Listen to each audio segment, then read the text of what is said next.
Welcome to the Vintage Sewing Machine Garage, everybody. I am making a video for you today on what is arguably one of the most popular, if not the most popular, vintage sewing machines. You are looking at the Singer Featherweight. The Singer 221 was the model number that Singer had for this machine. And of course, they had a 222 model, which was made in the Scotland factory. And if you have one of those, you have a machine that's worth quite a lot. The 222 being the free arm version of this machine. Fewer of those were made. They were very expensive to produce, and it is probably one of the smallest free arm machines in the world ever made. But what you're looking at today is what is more commonly found, the Singer 221 model. Now, this particular machine is not mine. So if any of you are looking for a machine from me, this will not be listed because it belongs to a client who has brought it to me for going through and getting a full overhaul and getting it ready to sew again. Like many machines, this one sat for, it could have been 20 to 30 years, we don't know, at least 20 years. And so the machine needed a full going through to be sure that it was ready to sew again. What I found is what you often find. I had the old belt was dry rotted. A lot of the thumb screws were stiff, and so I added a little oil. I didn't have to use any heat or anything, just a drop of oil, let it sit, and I was able to get them moving again. It needed a new light bulb. These are all common things that you might come across when you're looking at a Singer Featherweight.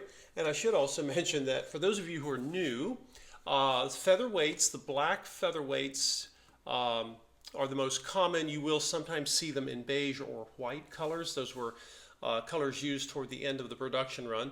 You'll notice that the side plate here, or the needle, not the needle plate, excuse me, the side bar plate is this little scroll design. Later versions would have a fluted design.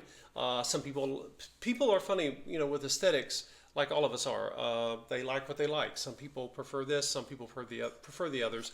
One thing I would just kind of mention to you all, if you are looking for a featherweight and you go to see one that is for sale, we'll drop the camera down here just a bit, what you're looking at is arguably one of the most complex bobbin cases ever made. This, of course, is the Singer bobbin case that fits Singer featherweights, and it also fits the Singer 301 models because they use the same shuttle and bobbin system. The 301 is a larger machine. It has a different motor. It's different in many ways, but not when it comes to that beautiful rotary shuttle hook that gives that stitch that people really covet these machines for. Make sure that if you find one, make sure that it is there and that it is complete, because if not, you have a few options for buying reproductions. I've had, I guess you'd say sometimes the reproductions work okay and sometimes they do not. Bobbin cases are a lot more complex than most people give them credit for. Maybe you should do a video on bobbin cases. They're quite amazing, and the vintage Singer bobbin cases are amongst the best ever made, ever. So just make sure that yours has that. Of course, the featherweight has a stitch length adjustment. Currently it's down in the longest stitch setting, and if you come all the way up, that is reverse or back tacking. Your light bulb was on the front. What else did I do? Let's see. If you see here, you'll notice that there's the bobbin winder, and I've gone over it, made sure that it functions.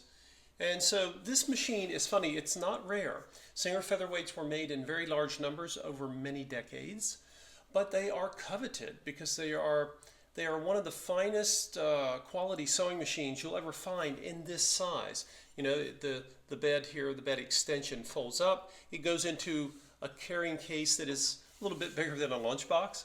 And it's lightweight. It genuinely is a portable machine, and the reason, of course, being that while all of its mechanicals, the drive shafts, the gears are all that wonderful high quality Singer steel, the body and the chassis are cast aluminum. And making things in aluminum in a cast sense, was more costly. Singer could have made this machine more cheaply if they'd used steel, and it would have been heavier. But this was its calling card. It was designed to be portable. They did produce a few different table designs, but they didn't sell very many of those tables, and that's why the tables are rare. The tables may be worth even more than the machines are, because the tables were often reserved for bigger, heavier machines.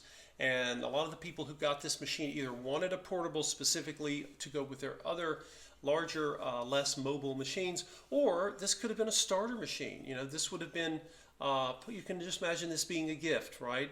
Maybe it was a wedding gift or even a graduation gift for some people back in the day.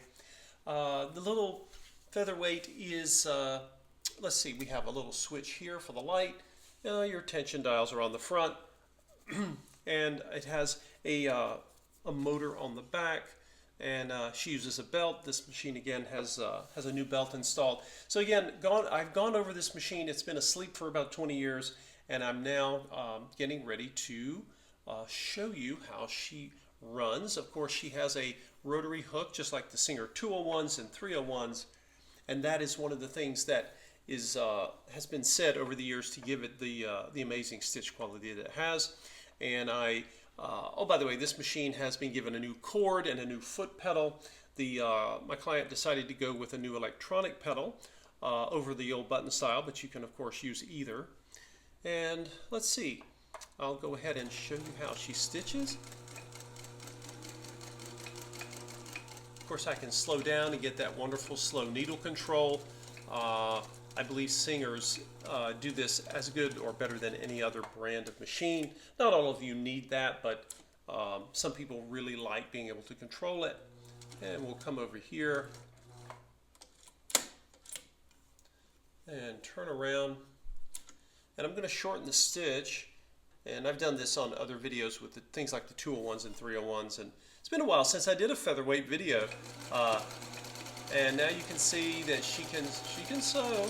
There she goes. I'm really cranking up the speed there. And of course, put her in reverse to do back tacking. You know, it's funny, we often think about all the machines that we have, the newer modern machines that do all sorts of fancy tricks. Some of them can be very useful in that way. And yet our ancestors sewed so many incredible garments on nothing but a straight stitch sewing machine. So I'm going to hold this up for you guys. Let's see which side. Yeah, this is the side with the white thread, and you will see both the long stitches. I know it's hard to see the thread there on the white, but you'll see the bobbin thread will show up better. And then you can see all the little short, micro short stitches that rotary hook produces. And now if you look here, you'll see, where is it? Yeah, you'll see the longest stitch length and then the shortest right above there.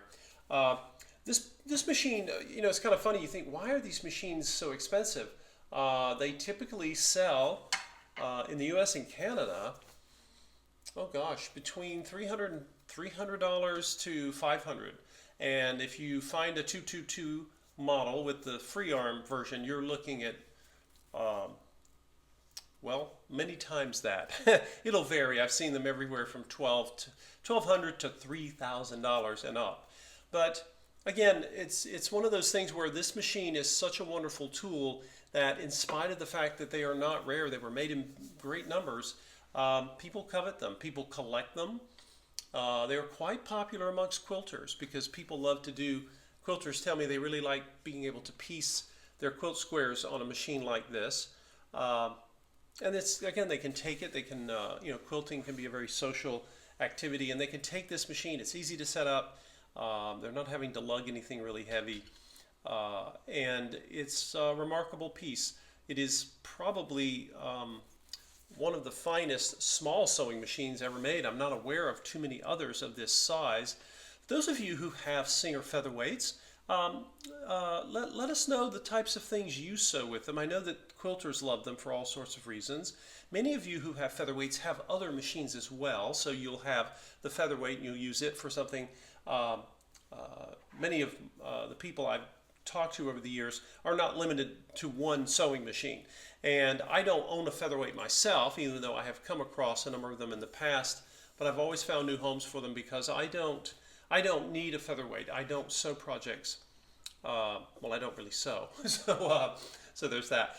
For the type of thing I do, which is mostly mending and trying to fix damaged clothing, I can use just about any sewing machine, to be honest.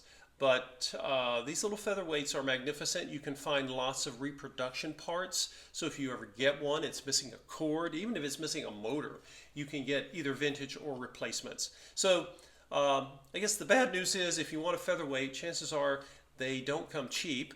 And again, make sure that bobbin case is there or you'll have a much bigger outlay of money after you purchase. But the good news is parts are available because they were made in very large numbers.